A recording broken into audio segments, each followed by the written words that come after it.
This week, I'm driving the brand new 2021 Cadillac Escalade Sport Platinum. Price-wise, the new Escalade start just under 90,000 Canadian. If you're looking for the longer wheelbase, it's around 93,280 bucks. And the model I'm testing this week, this one's a pretty well-equipped model. It's $127,268. For 2021, the Escalade's got a brand new design, a new platform, new engines, new interior, new technology. Everything is new on this model. First of all, if we're looking at the design of the Cadillac Escalade, this one's got a bold design. It screams Cadillac, and this one's a sport model, so we are removing all the chrome from this model. First of all, we got that black mesh grille in the front. This is really a signature for the Sport Edition. You can notice those new lights, really aggressive. I like those really long signature light here. It gives really a bold look days and night to the Escalade. On the side, we got some huge 22 inches gloss black wheels.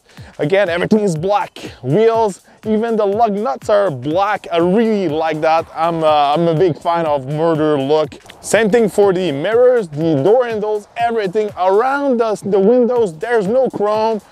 Sport Edition, I really like that. So a seamless design on the side.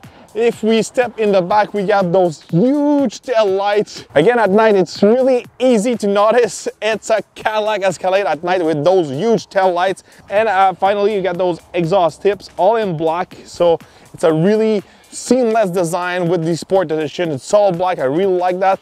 For 2021, the Escalade is 6 inches longer than the previous model, the 2020 models. And if you're looking at the ESV model, it's an inch longer. But the big story is for this new generation of Escalade, it's really the rear independent suspension. With that rear independent suspension, they were able to lower down the floor, so you got 60% more cargo and way much more space in that last row. Under the hood, we can find a V8 6.2 liter, good for 420 horsepower and 460 foot-pounds of torque, matched to a 10-speed transmission. Classic powertrain we can find under the hood here. Some improvement to that engine, more horsepower, and also a better transmission for 2021. But the big story is this year is the new Duramax engine you're able to get with the Escalade. It's the first time you can get a diesel engine under the hood of an Escalade. So the 3-liter turbo diesel Duramax is good for 277 horsepower and 460 foot-pounds of torque. Really interesting if you're looking for fuel economy. We had some really good numbers in the past when we tested the Sierra 1500 with the same engine. So we can expect some big numbers, you know, on the fuel economy side for the Escalade. So it's really interesting. One of the major improvements for this new generation of Escalade, it's really the suspension. You get the 4th generation of magnetic ride combined with some airbags. So what this exactly do? So you can have a stiffer suspension to have a better handling, more comfort with the airbag, and also you can adjust the height of the Escalade. So it can lower down when you're entering or exiting the Escalade. It's going to lower down also on the highway to be more fuel efficient, more aerodynamic. It's going to be a bit higher to have more comfort. And if you do some mild off-roading, I could say, or if there's a lot of snow, you can you know, raise up the suspension about 3 inches to give you more clearance. So that's really practical on this Escalade. One cool little feature is this logo. You just have to press on it to open the trunk. And once it's open, you can notice now you've got a real trunk, you know, behind that last row. Compared to the 2020 model, there's way much more space. And due to that, the Escalade is now the largest SUV you can get in this segment.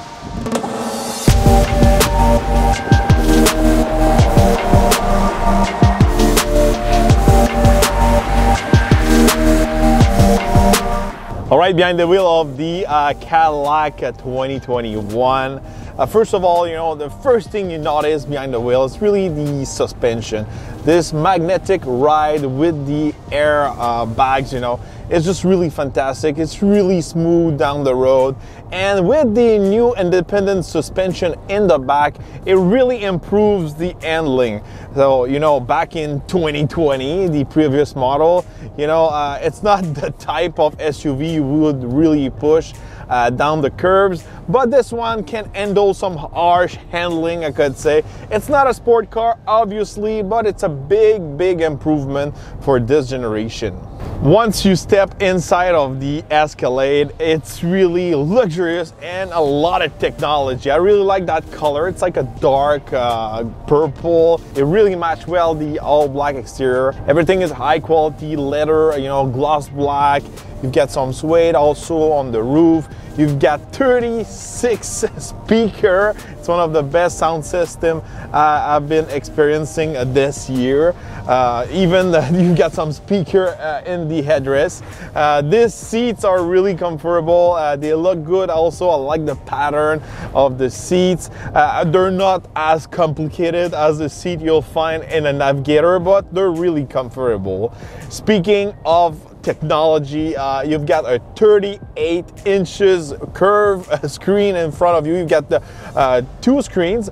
So the big one on my right, it's all touchscreen, and you can control it also with the knob here in the metal console. On my left, there's another small screen, also touchscreen you can use. You can change the modes also. Speaking of these modes, you can also have a night vision. So at night you can see pedestrians or deers and stuff like that. It's super practical. It gives you a little square around that, you know, objects the night vision been targeting, and it's gonna warn you up if you know, if you're close or you didn't see that object. So it's super safe on that side. Get also the AR, the augmented reality. So when you put a destination on your GPS, you will see the road on your screen in front of you, and it's gonna apply some you know, arrows and you know, ways to use your road. But in reality, it's really cool, especially when you're like on a big highway and you've got multiple exits. That can be super helpful also. You can also put your GPS screen, the you know, the normal one, not the AR one, in front of you or in that right screen. It's really fun, really easy to use. I like this system. You know, it's a great mix of GM products, and it's a little bit more fancy because it's a Cadillac. But it's a big improvement compared to the previous generation of technology you'll find in older Cadillac. The Q system we had before was really complicated for nothing. This one, it's plain and simple. It works, it's easy to use, and it's not as complicated as the system you'll find in German products. Fuel economy wise, this week I was averaging between 14 liters to 15 liters per 100 kilometers. Obviously, if you're looking for fuel economy, you should choose the new Duramax engine. I don't have these specific numbers yet, but you can expect at least 5 liters less per 100 kilometers. That was the numbers I used to do in the Sierra. So I'm expecting it's going to be probably similar to the numbers I had in the Sierra. It's the same powertrain. You know, that's the thing with the Cadillac. You know, you've got those truck powertrain. You know, they're reliable, but the thing is, I wish we had a little more power under the hood of this Escalade. You know, I was still able to do a 0 to 100 kilometers in about 6 seconds. It's respectable, but I wish we had something more special than the Yukon or in the Tahoe. You know, when you step up in the Lincoln Navigator, you've got the spatial HO EcoBoost with more power, more torque.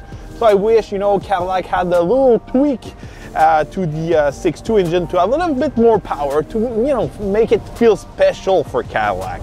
Speaking of powertrain, you know, in the future we probably can expect maybe a V model. That will be fun, you know. The competition like BMW, they have the M, the Mercedes-Benz, they have the AMG. So Cadillac should definitely do a V model, and also we can expect probably a fully electric model. At Cadillac, it's plain and clear, the future is electric, so it's nothing, it's been confirmed yet for the Escalade, but we can expect a fully electric Escalade probably in 2 or 3 years. When we step in the back of this Escalade, we've got way much more space in the second and the last row, especially in the last row. Now I'm able to fit in that last row.